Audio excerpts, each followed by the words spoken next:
আমার শ্বশুর, শাশুড়ি এবং আমার স্বামী যৌতুকের টাকার জন্য অত্যাচার করত। তাও ৫ লক্ষ টাকা।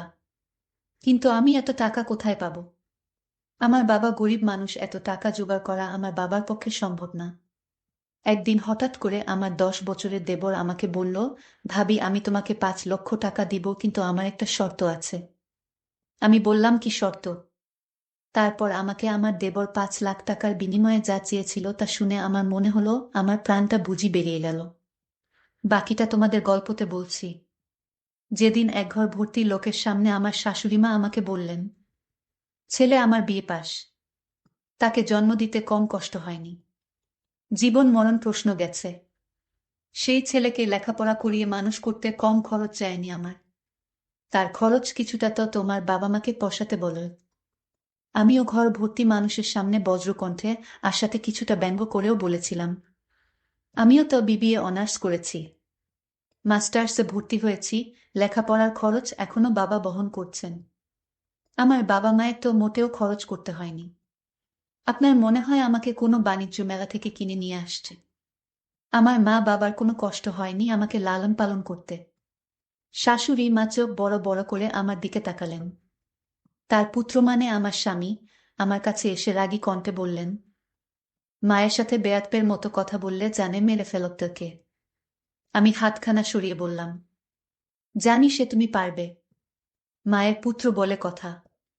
তাতে আমরা যে যেতুক চাইছে, জানাতে যেতুকের শাস্তি কি? আমার শাশুড়ি চোখ দেখলে মনে হয় রাগে চেয়ার থেকে লাল লাল আগুন ঝরছে। পারলে সে আগুনে আমাকে ছাই করে ফেলেন। তিনি বললেন, আমরা তো আর যেতুক চাইছি না।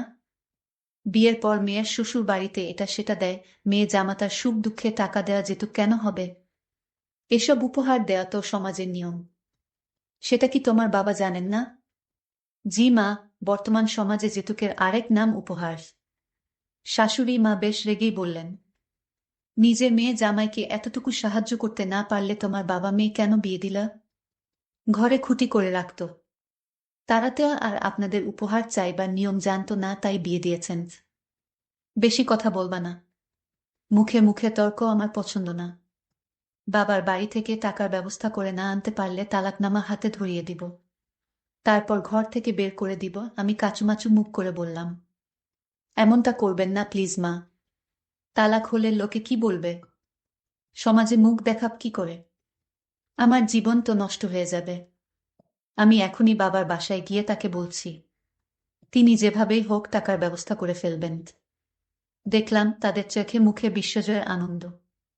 আমি বোরকাটা পরে বাড়ি থেকে বের হবার সময় মাথা নিচু স্বামীকে বললাম, আমার কাছে বাড়ি যাবার রিক্সা ভাড়া নেই। তিনি ১০০ টাকার একটা নোট আমাকে দিলেন। আর বললেন, কথা বলে জলদি বাড়ি ফিরবি। আমি টাকাটা নিয়ে ঘর থেকে বের হতে হতে শুনলাম শাশুড়ি বললেন, কাকে কিভাবে পরাস্ত করতে হয় আমার জানা আছে, কার দুর্বলতা কি আমি জানি।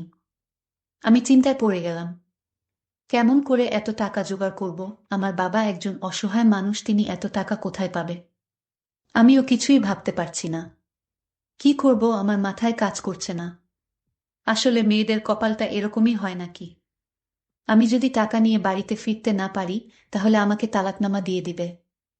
আমি এটা কিভাবে সহ্য করব? আমি তা কিছুতেই সহ্য করতে পারব না। মানুষের জীবনে বিয়ে একবার হয়। এসব দুশ্চিন্তা আমার মাথায় ঘুরপাক খাচ্ছিল। আমি এখন কি করব? এসব ভাবতে ভাবতে বাবার বাড়ি গেলাম। বাবার বাড়ি গিয়ে দেখি বাবা অসুস্থ।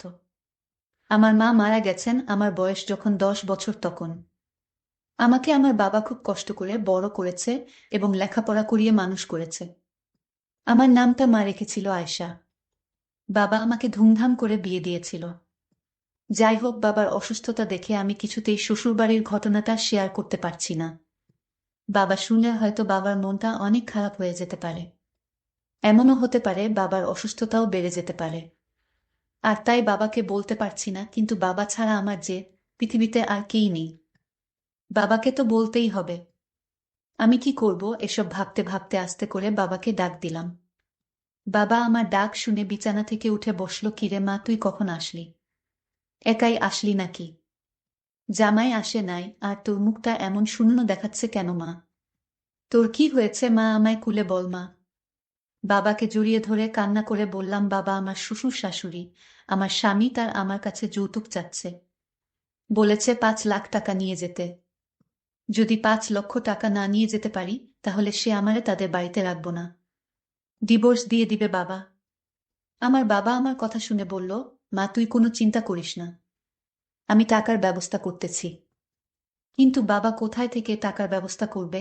আমাদের তো বাড়ির জায়গাটা ছাড়া আর কিছুই নেই। আমার বাবা বাড়িটা বন্ধক দিতে চাইল, আমি তখন বাধা দিলাম। না বাবা, আমার জন্য বাড়িটা বন্ধক দিলে তুমি কোথায় থাকবে? আর টাকা শোধ করতে না পারলে তো এই বাড়ি নিয়ে যাবে।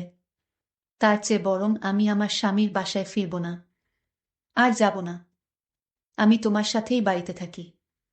তারপরের দিন আমার দেবর আসলে আমার বাড়িতে এসে বলল, ভাবি তুমি অনেক সুন্দরী লক্ষ্মী একটা মেয়ে, তোমার প্রতি ভাইয়া আমার মা এরকম যৌতুকের জন্য তোমাকে নির্যাতন করতে পারে। এটা আমার কাছে খুবই খারাপ লাগে ভাবি। আমার দেবরের নাম জিনুক, বয়স মাত্র 10 বছর। আর এই 10 বছরের দেবর আমার কোনো কষ্ট দেখতে পারত না। আমার দেবর ছোট মানুষ, বলতে গেলেই একটা বাচ্চা মানুষ। যাইতোক দেবর আমায় বলল, ভাবি আমি তোমাকে 5 লাখ টাকা দিব, কিন্তু একটা শর্ত আছে। আমি বললাম, কি শর্ত?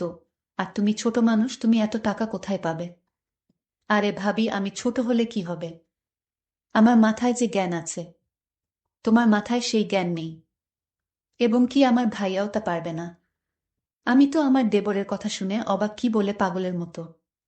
তবে ভাবি আমার একটা শর্ত আছে, যদি শর্ত মানতে রাজি হও তাহলে আমি তোমাকে টাকা দিব। আমি বললাম, নিজে একটা চকলেট কিনে খেতে পারে না, আর সে নাকি আমাকে 5 লাখ টাকা দিবে। আচ্ছা বলো তোমার কি শর্ত, তাহলে তোমাকে আমি 2 দিনের জন্য দূরে কোথাও নিয়ে যাব। আমি যা বলবো তোমার তাই করতে হবে। আমার সব কথা তোমার শুনতে হবে। ভাবি আমি যা করতেছি তোমার ভালোর জন্য করব। আমি তোমার খারাপ চাইবো না কখনো। আমি মনে মনে চিন্তা করলাম, মাত্র 10 বছরের একটা ছেলে, মানে আমার দেবর, সে আমাকে দূরে নিয়ে কি করবে? এই ছোট ছেলেটার মতলব কি? কিন্তু একটা কথা আমার মাথায় আসছে না, যে মাত্র 10 বছরের ছেলে, সে আমার কাছে কি চায়। না, আমি মনে মনে চিন্তা করলাম, আমি তাকে বলবো, আগে টাকাগুলো দেখাও, তারপর তুমি যা বলবে আমি তাই শুনব, এবং তার মতলবটা আমি বুঝব আসলে কি চায়। তারপর আমি তাকে ডাক দিলাম, ঝিনুক, তোমার সাথে যাওয়ার আগে তোমার কাছে টাকা আছে কিনা সেটা দেখতে হবে। তুমি দেখাও টাকাগুলো, তারপর আমি তোমার সাথে যাব। তখন সে আমাকে তার ব্যাগ থেকে সবগুলো টাকা আমাকে দেখালো। আমি তা দেখে প্রায় অজ্ঞান হয়ে যাওয়ার মতো অবস্থা। আমি বললাম, এত টাকা তুমি কোথায় পেলে? সে বলল, ভাবি আমি টাকাগুলো আমার বাবার সুইটকেস থেকে চুরি করেছি। আমি বললাম, কেন করলে চুরি? কেন করেছি? আমি তোমাকে তো বললাম তোমাকে দূরে কোথাও নিয়ে যাব, 2 দিনের জন্য, তার বিনিময়ে তোমাকে টাকাগুলো দিয়ে দিব। আমি তাকে প্রশ্ন করলাম, আমাকে দূরে নিয়ে গেলে তোমার লাভ কি? আমার লাভ ক্ষতি সেটা তোমার ভাবতে হবে না ভাবি, তুমি যাবে কি না বলো। আমি বললাম, তোমার সাথে আমি ঘুরতে গেলাম এবং তুমি যা বলবে তা শুনলাম, কিন্তু তোমার বাবা যদি জানতে পারে তুমি টাকা চুরি করেছ তাহলে তো তোমাকে পিটাবে। আমি বললাম, সে চিন্তা তোমার করতে হবে না, বেশি কথা না বলে আমার সাথে চলো। আমি তার মনের উদ্দেশ্যটা জানার জন্য তার সাথে ঘুরতে যেতে রাজি হলাম। তারপর আমাকে নিয়ে সে কক্সবাজার সমুদ্র সৈকতে নিয়ে গেল। তারপর আমরা থাকার জন্য একটা হোটেল ভাড়া করতে গেলাম, কিন্তু হোটেলের মালিক আমাদের রুম দিতে রাজি হচ্ছিল না। কারণ আমার সাথে যে ছিল, মানে আমার দেবর, তার তো বয়স কম। হোটেল মালিক আমাকে প্রশ্ন করল, তোমাদের সম্পর্ক কি? আমরা সম্পর্ক না জেনে আমরা রুমে থাকতে দেই না, এটা আমাদের নিয়মে নেই। তোমাদের সম্পর্ক কি? ভাবি তখন আমাকে একটু আড়ালে নিয়ে বলল, এখন আমাদের পরিচয় কি দিবে? আমি বললাম, ভাবি তুমি যদি কিছু মনে না করো তাহলে আমরা স্বামী স্ত্রী পরিচয়টা দিয়ে দেয়। এটা তো আমাদের মিথ্যা পরিচয়, 2 দিন সময় আমাদের তো কক্সবাজার থাকতে হবে। আর যদি আমরা রাতে কোথাও আশ্রয় না পাই তাহলে থাকবো কোথায়? তাই 2 দিনের জন্য মিথ্যা পরিচয়টা দিয়ে দেই। আমি তো তার কথা শুনে অবাক হচ্ছি, একটা ছোট ছেলের মাথায় এত বুদ্ধি কোথা থেকে আসলো। আমি দেবরকে বললাম, ঠিক আছে, তোমার যেটা ভালো মনে হয় সেটাই করো। আর আমার তো তোমার সব কথা শুনতে হবে, সেটা তো আগে থেকেই বলা। হোটেল মালিককে বললাম, উনি আমার স্বামী। হোটেল মালিক একটা শুনে অবাক হয়ে গেল। এত ছোট ছেলে আপনার স্বামী হয় কিভাবে? আমি বললাম, হবে না কেন? এখনকার যুগে কি আর বয়স দেখে বিয়ে হয়? যার যারে পছন্দ হয় তাকে বিয়ে করে ফেলে। ভাবি আমার সাথে মিথ্যা বউ সেজে হোটেলে উঠলাম। এছাড়া আমাদের আর কোনো উপায় ছিল না। সারাদিনের ক্লান্ত শরীরে আমার রাতে প্রচুর ঘুম পাচ্ছিল। আমি আমার দেবরকে বললাম, তুমি কোথায় থাকবে, নিচে নাকি কাঠে? আমি বললাম, ভাবি তুমি কি ভুলে গেছ? আমি যা বলি তুমি তাই করবে। তাহলে আজ আমার একটা কথা রাখতে হবে। সেই কথাটা আমি কি করে বলি? আচ্ছা ভাবি, তুমি রাগ করবে না তো? আচ্ছা ভাবি, আমাকে তোমার কেমন লাগে? হঠাৎ এই প্রশ্ন কেন? আরে ভাবি, এমনিতেই জিজ্ঞাস করলাম আর কি। কেন, আমার দেবর তো অনেক সুন্দর, বয়সটা আর কি কম। ভাবি, আমি তোমাকে যে কথাটা বলবো সেই কথা বলার পর তুমি রাগ করবে না তো? ভাবি বলল, ঠিক আছে, আমি রাগ করব না। কি বলতে চাও বলো। আমি বললাম, ভাবি আমি তোমাকে 5 লাখ টাকা দিয়ে কিনতে চাই। মানে? মানে হলো 5 লাখ টাকা দেনমোহর দিয়ে তোমাকে বিয়ে করতে চাই। আমি আমার বাবা মাকে দেখিয়ে দিতে চাই যে এই দুনিয়া এখনো ভালো ছেলে আছে। আরে ভাবি, আমার ভাইয়া তোমাকে যৌতুকের জন্য অত্যাচার করছে, আমি তা কিছুতেই সহ্য করতে পারছি না। আর তাই ভাইয়াকে উচিত শিক্ষা দিতে হবে। আমি তোমাকে 5 লক্ষ টাকার দেনমোহর দিয়ে তোমাকে বিয়ে করে আমি আমার বাবা মাকে দেখিয়ে দিতে চাই যে আপনার ঘরে একটি ভালো সন্তান আছে যে কিনা যৌতুক ছাড়াই বিয়ে করতে চাই। ভাবি বলল, এ হয় না, তুমি বিয়ের কি বুঝবে, তোমার তো বয়স হয়নি। আরে ভাবি, আমাদের গুরুজনরা বলেছে বিয়ের কোনো বয়স নেই, তাদের মনটা ঠিক থাকলেই সবই সম্ভব। বিয়ে হচ্ছে ফরজ, এটা আল্লাহর আদেশ। ভাবি বলল, তাহলে তোমার দুশ্চরিত্র ভাইয়া কিছুতেই তা হতে দিবে না। আরে ভাবি, তুমি কোনো চিন্তা করো না। আমি তোমাকে এখন যে বুদ্ধিটা দিব আর সেই বুদ্ধিটা কাজে লাগাতে পারলেই তুমি সাকসেস, আমি গ্যারান্টি দিলাম। এই বাচ্চা দেবরের মাথায় এত বুদ্ধি কোথায় থেকে এলো, এত দেখছি জ্ঞানের জ্ঞানী। আমি আমার দেবরের কথা মতো আমি আমার শ্বশুর বাড়ি ফিরলাম 4-5 ঘন্টা পর। একা ফিরলাম না, সাথে কজন পুলিশ অফিসারও ছিলেন। এই বুদ্ধিটা দিল দেবর আমাকে। পুলিশ দেখে আমার শ্বশুর বাড়ির সবার মুখগুলো চুপসে গেল। বড় যে পুলিশ অফিসারটি, তিনি ঘরের সবাইকে উদ্দেশ্য করে বললেন, যৌতুকের জন্য ঘরের বউকে অত্যাচার করার জন্য আপনাদের বউ মামলার আবেদন করেছেন। প্রথম পর্যায়ে সবাইকে শুধু সতর্ক করে গেলাম। এরপর যৌতুকের জন্য অত্যাচার করলে গোষ্ঠীসুদ্ধ তুলে নিয়ে যাব। দারোগাবাবু আরও কিছু কথা বলে চলে গেলেন।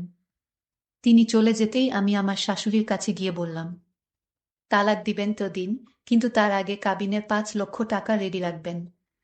মহারানার টাকা আমি মাফ করেই দিয়েছিলাম। আসলে বিয়ের প্রথম রাতে আপনার ছেলে মিষ্টি মিষ্টি কথা বলে তা মাফ করিয়ে নিয়েছিলেন, কিন্তু এখন সেটা আমার চাই। আজকের ঘটনার পর মাফ করার তো প্রশ্নই ওঠে না। উল্টো আমাকে মহারানা না দিয়ে বিয়ে করার দায়ে আপনার ছেলেকে মামলা করে ফাঁসিয়ে দিব। ও হ্যাঁ, আমাকে মারার চিন্তা ভুলেও করবেন না। আমি থানায় লিখিতভাবে বলে এসেছি, আমার সাথে অনাকাঙ্ক্ষিত কিছু ঘটলে, কোনো দুর্ঘটনা কিংবা যে কোনো ক্ষতি আমার হলে পুলিশ এসে আপনাদেরকেই ধরবে। আর হ্যাঁ, আমার কাবিনের টাকা রেডি করে জলদি আমাকে মুক্তি দিন। এমন লোভী পরিবারে থাকতে আমার গা গিন গিন করছে।